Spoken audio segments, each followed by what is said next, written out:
On a cool June morning in 1990, when the storm that had pounded Halter Creek Forest all night finally drained off the ridgelines and left the campsites slick and quiet, troop leader Dana Morgan had been counting heads outside the canvas tents.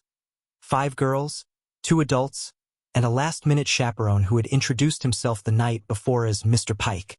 When the numbers refused to add up, Lila Keene, 12, Mae Foster, 11, and Joni Harker, 12, were missing along with their boots and the small plastic bird whistle that usually dangled from Joni's tent flap.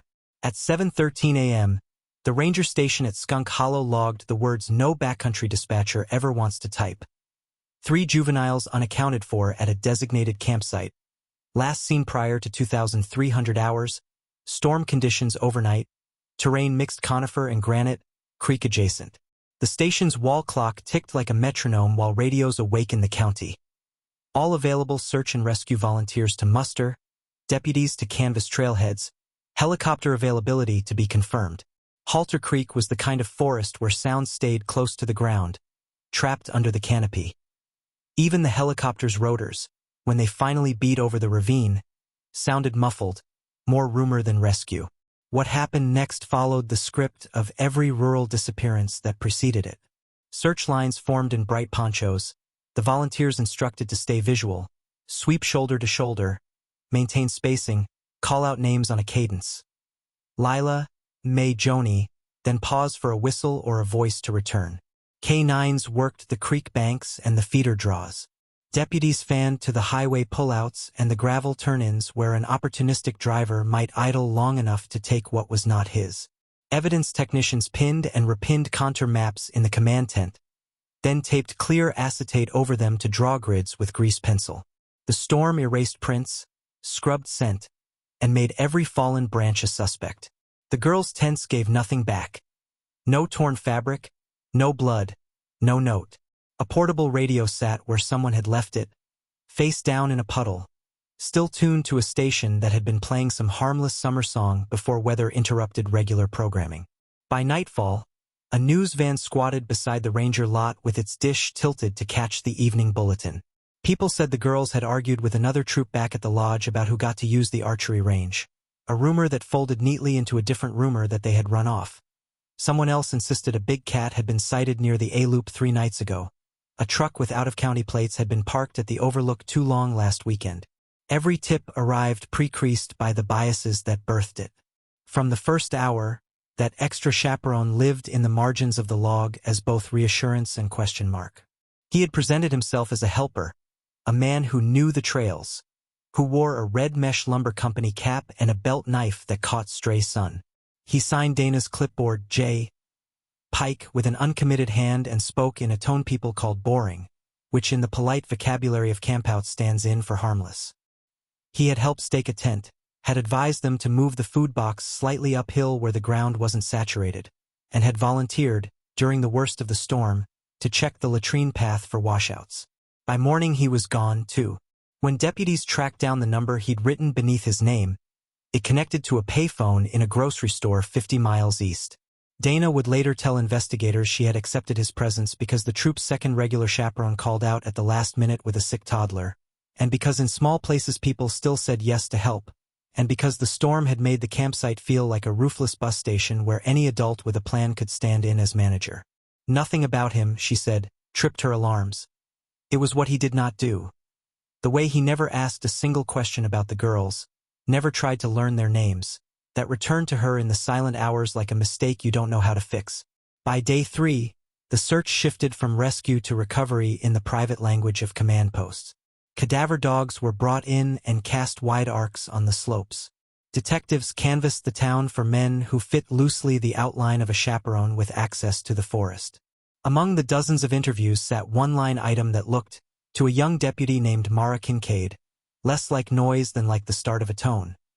A retired foreman from Nettle Creek Lumber, a company whose light industrial footprint overlapped the backcountry like a second, hidden trail map, mentioned that his sister's boy had taken a few shifts stacking at the yard that spring and had volunteered a couple of times with search and rescue trainings to pad a resume that otherwise consisted of speeding tickets and a story about wanting to be outdoors. The nephew's name was Jared Pike. He was, the foreman shrugged, One of those boys who thinks a rule is a suggestion. The statement sat in the file as a curiosity rather than a lead. At that point in the summer, everyone in the county had known or claimed to know a Jared-like boy. 2 weeks after the girls vanished, the command tent folded, the search grids collapsed into the file, and the families learned the terrible economy of hope. It takes the same energy to keep it alive as it does to kill it, but one is a public performance and the other is a private war. What time did then was corrosive and ordinary. The posters on telephone poles faded. Donations bought more helicopter fuel until the fund ran out. The girls' bedrooms at home were both shrine and evidence of life moving on. Swim ribbons tangled in a desk drawer, a library book that had never been returned and then had its fines waived under special circumstances. A row of plastic trophies with names. When a tip arrived, 2 girls matching their descriptions hitchhiking at the county line. Bones discovered by a hunter. A jacket that could be anyone's. The sheriff's office dialed the numbers it needed to dial, then suspended disbelief just long enough to be disappointed again. In 1993, a state trooper in Idaho faxed an incident report to the sheriff. A Jared Pike had died in a single-vehicle rollover on an unpaved road outside Salmon. The deputy who'd once written his name in the margins of the file was 3 years older and 2 cases harder. She read it twice and set it gently in the folder as if the paper might bruise. Dead suspects solve cases in bars and on front porches. They rarely survive the bright light of court. It was September 2001 when the file pulled itself upright again. A logging crew, contracted to clear a firebreak along an overgrown skidder trace east of mile marker 12, cut through a web of roots and bounced a chain off metal. The sawyer, a man named Tomas Rivas who had a documented allergy to bad luck, shut down and excavated with his gloves. Alert to the way the earth changes its texture when it's hiding something. He exposed a green metal container. The paint dulled into a shade that didn't quite exist in daylight anymore. Its lid caulked with a yellow seam hardened like old beeswax. He took a photo with his flip phone and then, because he understood intuitively that scenes need context, set his glove on the lid for scale. By the time the container sat on a stainless table at the sheriff's office, Tomas had told the story so many times. Calmly, carefully, in the linear way that investigators crave, that his account ran like a metronome independent of audience. Detective Kincaid, who by then had gray at her temples and a reputation for listening people into telling the truth, stood with the evidence text when the lid released with a tacky sigh. The inventory was both ordinary and devastating. A compass with a scratched black housing. A tin of waterproof matches nested in plastic. Faded scout sashes that still displayed tiny insignia, fire safety, birding, first aid, as if the past could pin itself to the present and stay put. A disposable camera with dead battery. 2 Polaroids with ochre-stained borders. A spiral notebook with a cartoon owl on the cover and, in bubbled handwriting on the bottom line, "Property of Joni." Folded beneath it all lay a trail map hand-marked in red grease pencil from the campground to a trail split near a boulder shaped like a bent thumb. The very first notebook page used the phrase that would reframe the case. "We're doing a time capsule." It read, "Dana says if we come back in 10 years we can see what stays dry. May says we'll be famous. Lila says we should bury it where the trail splits like a wishbone so it'll be lucky and easy to find." The Polaroids made the room colder. One captured 3 girls' hands fanned out with merit badges like a poker trick. The other, taken carelessly at chest height, showed the lower half of a man in a red mesh cap standing beside a tree blazed with 3 chevrons, a marking style common to Nettle Creek's late ADS spur roads. Behind him, a chrome bumper wore a circular sticker turned to fog by weather and time. Kincaid stared at the cap longer than she meant to. She'd grown up in this county. That hat had been everywhere once. At Little League at the county fair, on the dashboard of pickups where the drivers crushed empties with 2 fingers and flung them with practiced accuracy into the bed. It told you less than it suggested: access, adjacency, a life angled toward the timber economy in one way or another. With the county coroner notified and the container's contents photographed, the disposable camera's film was coaxed into images. The frames walked an afternoon, the creek gleaming under overcast, May pulling a face across a breakfast bowl, a blur of hands practicing a clove hitch, the trail splitting at the fern-humped boulder, an accidental shot where a strip of sky cut the frame while fingers fumbled the cardboard body. Finally, two dark smears as if the camera had swung while walking and caught, in a corner, the edge of a weathered spur sign not used by the Forest Service. The sign, when matched against old photographs in a retired ranger's album, belonged to a decommissioned Nettle Creek spur 3 draws east of the campsite. If the girls had followed that spur, they had stepped into a zone the original search had largely skirted. Search plans in 1990 had been built around topography and trails as they appeared on federal maps. Industrial footprints often existed as rumor if you did not work them. The reopened investigation ran on 2 parallel tracks: reconstruction of the girls' last known movements and identification of the man in the Polaroid. The first was tragically straightforward. The notebook entries placed all 3 girls at the trail split in daylight, likely late afternoon given the angle of shadows in the camera roll. They had the idea of a time capsule, a child's experiment in making time behave, and they had copied into the notebook the basic rule of return: always backtrack to last known. Like students certain a quiz was coming. It is possible, the DA's timeline would later note, that the girls intended to rebury the container deeper and return for it on a future trip. It is also possible someone suggested a more private spot, or that curiosity tugged them farther along the spur where the canopy closed and sound deadened. The second track had names, but no certainties. Nettle Creek's foreman in 1990, Albert Kehoe, confirmed that the company had handed out thousands of those red caps as promotional swag and that half the county wore them. He acknowledged a nephew, Jared Pike, had worked a short contract that season and had been asked not to come back after a series of infractions that straddled nuisance and hazard. Kehoe also volunteered, nonchalantly, as if removing the sting himself, that Pike had attended 2 SAR trainings. "It didn't stick," Kehoe said. "He was the kind of kid who walks out of a room while the lesson is still happening." A veteran SAR instructor, Paul Nettles, who ran a bait and tackle shop on the river, confirmed the trainings and remembered Pike as bright in the useless way a fox is bright. Lots of confidence, no ballast. Nettles had himself been a hero of that summer's coverage, wading chest deep to pass a child across a current in a different case, organizing volunteers for a night search line that found a disoriented hunter before hypothermia did. He talked to Kincaid without alarms in his voice, his hands moving with the economy of a man who has tied 1,000 knots and understands a rope is simply a sentence you write with your fingers. The rope changed the case's temperature again. Expanding the search around the chevron blaze tree in the Polaroid, a grid team found a length of nylon half-buried near a spring run. The knot, a constrictor variation with a tidy finish, was familiar to anyone who'd spent time among loggers or SAR. Under magnification, the fibers captured a few hairs and sloughed cells. Time and water had damaged the DNA badly, but a mitochondrial profile survived well enough to say only this: the hair could belong to someone in the maternal line of the Kehoe family. A prosecutor hates a could, so does a detective. It is the kind of finding that invites 2 stories, one exculpatory, one damning, and leaves you to argue their probabilities in a courthouse where a jury needs more meat than theory. Kincaid reconstructed a plausible afternoon. After the storm, with the creek running high but the sky brightening, the girls followed the spur to the split in the trail marked on their map. They assembled a time capsule out of the container someone, one of them, an adult, had carried. The Polaroids were meant as proof and as fun.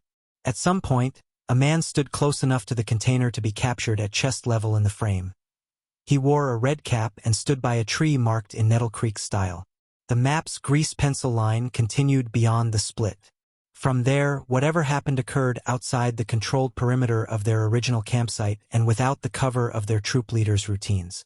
Whether the man coaxed them along with a promise to show a better place to bury it, whether fear or dares fed the forward motion, whether the girls at some point tried to run, the evidence does not say. What the evidence does say is that the container stayed buried until a saw bounced off it 11 years later, and that not far from the chevrons lay a shallow depression in soil whose structure had been disturbed long ago and then accepted by the forest as another of its imperfect repairs. The recovery was careful, slow, technically correct. Deputies taped the perimeter and strung shadecloth to keep lenses away. Archaeological methods, trowels, brushes, screens, replaced shovels. The remains of 2 children lay pressed into a narrow pocket near a root matrix, one skull showing signs of blunt force trauma that could have come from a fall or a strike, the bones weathered in ways that chewed the calendar without answering its questions. Farther downslope, beneath a mat of needles where spring overflow reoriented sediment each year, a hand's small bones turned up, then the trace of a shoe's half. The coroner's report said what such reports must say when years have worked their silence. Consistent with perimortem injury but indeterminate. Evidence of postmortem disturbance. Impossible to infer sequence. Families want an order of events the earth refuses to keep. If the county could not build a case that met the elements for any living defendant, it could still make a narrative that explained to the community why 11 years of uncertainty ended in a hole. Kincaid resisted the clean villain because clean villains are what people tell themselves in bars when the televisions are muted and the beer is cold. Instead, she showed them a web. A nephew whose access to the forest was intimate and unregulated. An uncle whose position made him a hub whether he wanted that role or not. A volunteer culture in which a familiar face earned trust by simply being present. An industrial footprint that overwrote official maps with a second layer of logic. A storm that erased tracks and reset the board at the worst possible time. She did not accuse Nettles of anything except the expertise that made him a suspect in the minds of the few who need their heroes to fall to balance the books. She did not accuse Kehoe of anything except being a man in a small place who held keys to sheds other men wanted to enter. Of Pike she could say this much and no more. He chaperoned a troop under a false transaction of trust, wore a hat that anchored him to a culture of work in the woods, attended trainings where he learned how rope behaves, then died on an Idaho road before the county could make him answer for what he might have done. Ava Keene, Lila's sister, came into the sheriff's office the week the container was opened and was shown the Polaroid of the man's chest and the red mesh cap and the chevrons. She said without hesitation that the circle logo on that cap had once been as common as dandelions, and that her father had kept one in a closet until her mother donated it to clear space for what none of them would name. She read Joni's notebook entry about the time capsule and pressed her thumb so long against a row of letters that the page thinned. Hello, Ava, your turn to write a secret message. The capitals spelled Halo, a game she and Lila played where they awarded each other invisible rings for secret kindnesses. People talk about closure like it's a door you can shut, she told Kincaid later on the courthouse steps, where interviews happen because the building lends authority to speech. For me, it's more like we've been living in a house with a missing wall. This puts up plywood. It doesn't make it a wall. The DA prepared a memo that read like a throat clearing. He couldn't charge a dead man. He refused to charge an old lumber foreman on the inference that access plus family equaled complicity. There were no eyewitnesses. The hair on the rope sat there in the file like a word in a language no one could fully translate. The case remained open because open is what you call a thing that never receives a verdict. At the funeral, townspeople spoke the three names in a single breath as if braiding them would make the sound hold longer. The logger who had found the container stood in the back with his cap in his hands and did not step forward because his role had been to be exactly where he was when the chain bounced, and he understood the ethics of enough. Years turned their faces toward other crises, but this one never left. People drove past mile marker 12 and felt their foot lighten without meaning to. Teenagers dared each other to find the split in the trail on late afternoons and then laughed too loudly because fear needs that additional noise to keep it company. The bait shop sold minnows and ran a sign for a charity golf scramble in the girls' names. The forest kept its counsel. On the first anniversary after the burials, Ava took 3 saplings to the split and planted them without good gloves because ritual matters more than preparation when grief chooses the schedule. She pressed her palms into the dirt and told the trees a story in which children thought they could trap time in a box and return to find themselves intact. The next year, one sapling died for lack of sun. She left it standing, grayed and leafless, because absence is still a form and you don't get to tidy these things to suit photographs. The most honest accounting of the case may be Detective Kincaid's, given in a quiet interview to a reporter who did not try to make the town behave like a parable. She did not say the forest was evil or that the logging roads were conspirators. She said that department protocol and human habit failed in predictable ways in 1990, that a storm did what storms do to scent and track, that a man with the ordinary tools of the place, rope, truck, authority presumed from proximity, could carve out an opportunity. She pointed to the time capsule not as morbid but as clarifying. A record inside a record. a child's certainty that a future version of herself would arrive on schedule to reclaim what she had buried. "We think of evidence as the past reaching forward," she said, "but sometimes it's just children telling us what they were doing before the adults arrived with their reasons."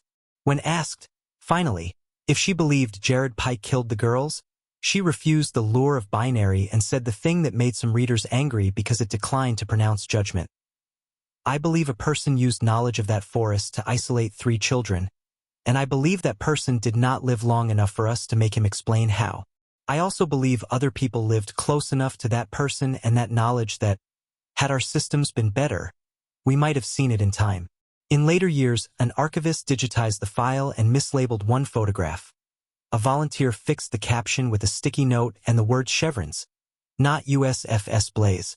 A 4th-grade teacher assigned letters to future selves, and, when a student asked if anyone had ever found a real-time capsule in their town, she said yes without telling the rest. A woman drove out to the split each June with a whistle in her pocket and blew 3 long blasts into the canopy, then waited for the echo the hill throws back a beat later. The sound doubled as if someone else, a little out of breath, had answered. In the bait shop, the SAR instructor's hands twitched occasionally as if muscle remembered tying a knot at speed.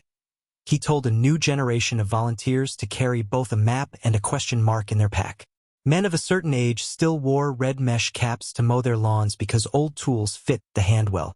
As for the green container, it remains in a climate-controlled drawer, tagged with case number, owner, and the chain of custody signatures that certify humble objects as witnesses. When new deputies rotate through, Kincaid walks them to the drawer and opens it the way you open a door you've opened 100 times. She does not tell them what to feel. She asks them instead to read the notebook's first page and to say aloud the words time capsule, so they hear how thin the membrane is between childhood and evidence. She asks them to look at the Polaroid of the badges in small hands, then at the one of a man's red cap beside a chevron tree, and to hold both images in their minds at once without forcing an answer where one will not come. The lesson she wants to write on their bones is that some cases end not in a verdict but in a discipline. Keep walking the perimeter. Keep asking the forest to tell you what it will. Keep your definitions narrow and your imagination wide enough to hold the possibility that in a county where everyone knows everyone another, truer layer of map lies beneath the one you can see. On certain evenings, when the air sits heavy and the creek below town throws up its damp breath, passers-by say they hear a whistle like a bird's call but longer, the kind you learn in a handbook and hope you never have to use. It is only echo, they decide, or a kid practicing a sound that, to him, means nothing. Yet once in a while someone stops and cocks a head the way a search dog does when it catches a trace on the wind, and for a moment the town, the forest, and the file align into a single shape that looks like attention. In that shape you can almost see 3 girls with their sleeves pushed to their elbows, dirt on their knees, leaning over a green metal box and arguing about the best place to set it down so the future can find them.